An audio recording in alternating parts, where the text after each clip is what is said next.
ಪರಮೇಶ್ವರ ಮಾಡೋದೆಲ್ಲ ಅವಾಂತರ. ನಿಮ್ಮ ರತ್ನ ಮತ್ತೆ ಇದಾರಲ್ಲಮ್ಮ, ಅವ್ರ ಮಗ ರಾಘವೇಂದ್ರ ಅಂತ ಡಾಕ್ಟರ್ ಓದ್ತಾ ಇದ್ದಾನಲ್ಲ, ನೋಡಕ್ಕೂ ತುಂಬಾ ಚೆನ್ನಾಗಿದ್ದಾನೆ. ಈಗ ನಾಚ್ಕೊಂಡ್ರೆ ಏನು ಪ್ರಯೋಜನ ಇಲ್ಲ. ಅರ್ಥ ಆಯ್ತು ಬಿಡಿ. ರೀ, ರತ್ನ ಮತ್ತೆ ಅಂದ್ರೆ ಹೊಟ್ಟೆ ನೋವು ಬರೋ ಮಂತ್ರ, ಕಾಲು ಉಳ್ಕೋ ಮಂತ್ರ. ಅಯ್ಯೋ, ಅದು ಹೊಟ್ಟೆ ನೋವು ಹೋಗೋ ಮಂತ್ರ, ಉಳುಕ್ ಕಳೆಯೋ ಮಂತ್ರ. ಅವರು ನಾಟಿ ಔಷಧಿ ಚೆನ್ನಾಗಿ ಕೊಡ್ತಾರೆ. ಅವ್ರನ್ನ ಕರ್ಸಿದ್ರೆ ವೇದನ ರಾಘವೇಂದ್ರನ್ಗೆ ಗಂಟಾ ಕೊಡ್ಬೋದು. ಮತ್ ಕರ್ಸ್ರಿ. ಅವರು ಸುಮ್ನೆ ಬರಲ್ಲಮ್ಮ. ನಮ್ಗೆ ತೊಂದರೆ ಆಗಿದೆ ಅಂತ ಹೇಳಿದ್ರೆ ಅವರು ಓಡೋಡು ಬರ್ತಾರೆ. ಏನ್ ತೊಂದ್ರೆ?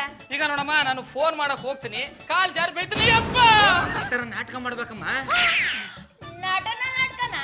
ಹೌದಮ್ಮ, ಆಗ್ಲೇ ನಿಮ್ ರತ್ನ ಮತ್ತೆ ಓಡೋಡು ಬರೋದು. ಕೊಡಿ ಫೋನು. ಆಗೋ.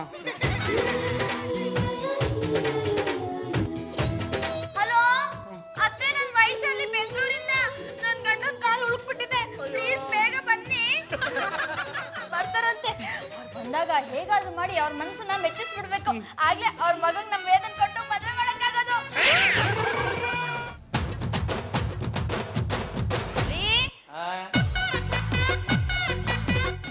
ಇದೇನ್ ಮಾಡ್ಕೊಂಡಿದ್ಯಾ ಮಗ? ಹುಡುಕ್ ಬಿಡ್ತವ್ರೆ. ನಾನ್ ಮಂತ್ರ ಹಾಕ್ತೀನಿ. ನನ್ನ ಹತ್ರ ಒಂದ್ ಎಣ್ಣೆ ಇದೆ, ಅದು ಹಚ್ಚಿದ್ರೆ ಎಲ್ಲ ಸರಿ ಹೋಗುತ್ತೆ. ಅವ ತಾಯಿ, ನಿನ್ ತಂಗಿ ಒಬ್ಳು ಇರ್ಬೇಕಲ್ವಾ? ವೇದ ಒಳಗಡೆ ಓದ್ಕೋತಾ ಇದ್ದಾಳೆ. ನಾಳೆ ಯಾವ್ದೋ ಇಂಟರ್ವ್ಯೂ ಇದೆಯಂತೆ, ತುಂಬಾ ಬುದ್ಧಿವಂತೆ. ಎಲ್ಲ ನಿಮ್ ಮಗ ರಾಘವೇಂದ್ರ ತರನೇ.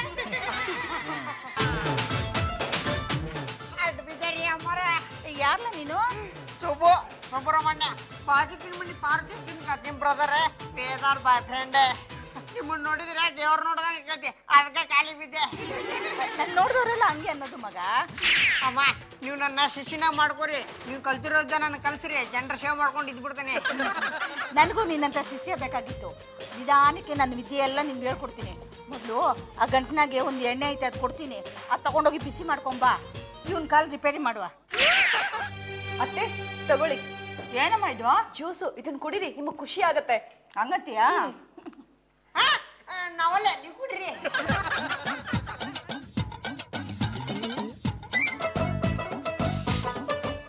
ಜ್ಯೂಸ್ ಹೇಗಿತ್ತತ್ತೆ? ಚೆನ್ನಾಗಿತ್ ಕಣವ.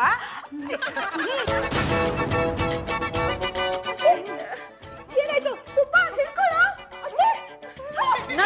ನಮ್ಮ ಅತ್ತೆನ ಏನ್ ಮಾಡಿದ್ರಿ ವೇದಾರೆ? ನಾನೇನು ಮಾಡ್ಲಿಲ್ವಾ? ಅತ್ತೆ ಏನಾಯ್ತೆ? ಗೊತ್ತಿಲ್ಲ ಕಣೆ. ಜ್ಯೂಸ್ ಕುಡ್ದು ಹೊರಟಿದ್ರು, ಹಾಗೆ ಬೀಳ್ತಾ ಇದ್ರು, ಹಿಡ್ಕೊಂಡೆ.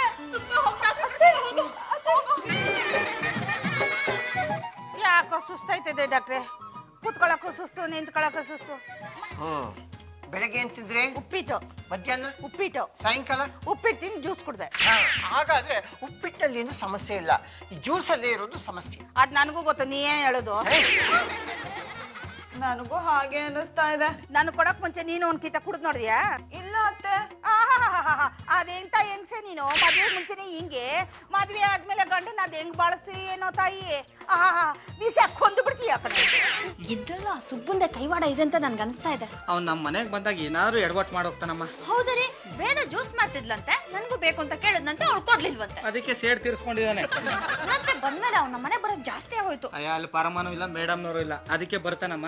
ಬರ್ಲಿ ತಿನ್ಲಿ ಹೋಗ್ಲಿ, 24 ಗಂಟೆ ಯಾಕ್ರೆ ನಮ್ಮನೇಲೆ ಇರ್ಬೇಕು? ಅವ್ನ್ ನಮ್ಮ ಮನೆಗ್ ಬರಬಾರ್ದು, ರತ್ನತೆ ಜೊತೆ ಮಾತಾಡಬಾರ್ದು, ಹಾಗ್ ಮಾಡ್ಬೇಕು. ನಡಿ, ಬಾಗಿಲ್ಗೆ ಕಂಬಿ ಕಟ್ಟಣ. ಕಂಬಿ ಎಲ್ಲಿದೆ? ಕಾರ್ ಶೆಡ್ ಅಲ್ಲಿ. ಕಾರ್ ಇಲ್ಲ, ಶೆಡ್ ಮಾತ್ರ ಇದೆ. ಅಡ್ಕೇಳಿ ಹೊಗಡೆ ಇಲ್ಲ.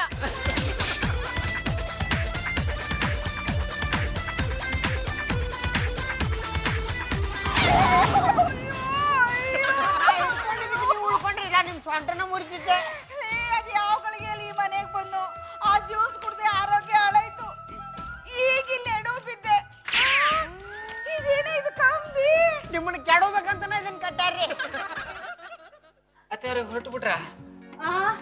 ಕಾಲು ಈಗ ವಾಸಿ ಆಗದೆ ಸಾಕಪ್ಪ ನಿಮ್ಮ ಮನೆ ಸವಾಸ. ನಾನ್ ಈ ಕಡೆ ತಲೆ ಇಟ್ಟು ಮಲ್ಗಾಕಿಲ್ಲ. ಅದೇ ಇಷ್ಟ ಬೇಗ ಹೊರಟ್ರೆ ಹೇಗೆ? ಇನ್ನೊಂದ್ ಸ್ವಲ್ಪ ದಿನ ಇತ್ತು ಹೋಗಿ. ಹೌದಂತೆ, ನಮ್ ಭಾವನ್ ಕಾಲ್ ವಾಸಿ ಆಗೋವರ್ಗಾದ್ರೂ ನೀವ್ ಇಲ್ಲಿರಿ. ತಗೋರಿ ಪ್ರಸಾದ. ಎಲ್ಲೋಗಿದೆ ಮಗ? ನಿಮ್ ಕಾಲು ಕಡಿಮೆ ಆಗಲ್ಲ ಅಂತ ಹೇಳಿ ಗುಡಿಗೆ ಹೋಗಿ ನಿಮ್ ಹೆಸರಲ್ಲಿ ಅರ್ಚನೆ ಮಾಡಿಸಿದೆ. ಅಯ್ಯೋ, ನನ್ನ ಮೇಲೆ ಎಷ್ಟೊಂದು ಪ್ರೀತಿ ಇಲ್ವಲ್ಲ. ಇನ್ನೊಂದು ಪೂಜೆ ಮಾಡ್ಸೀನಿ, ನೀವು ಇರ್ಬೇಕಾ? ಮತ್ತೆ ಆತ್ ಮಗ, ಇವ್ರಿಗೋಸ್ಕರ ಅಲ್ದಿದ್ರು ನೀನಿಗೋಸ್ಕರ ನಾನು ಇಲ್ಲೇ ಇರ್ತೀನಿ, ಆಯ್ತಾ?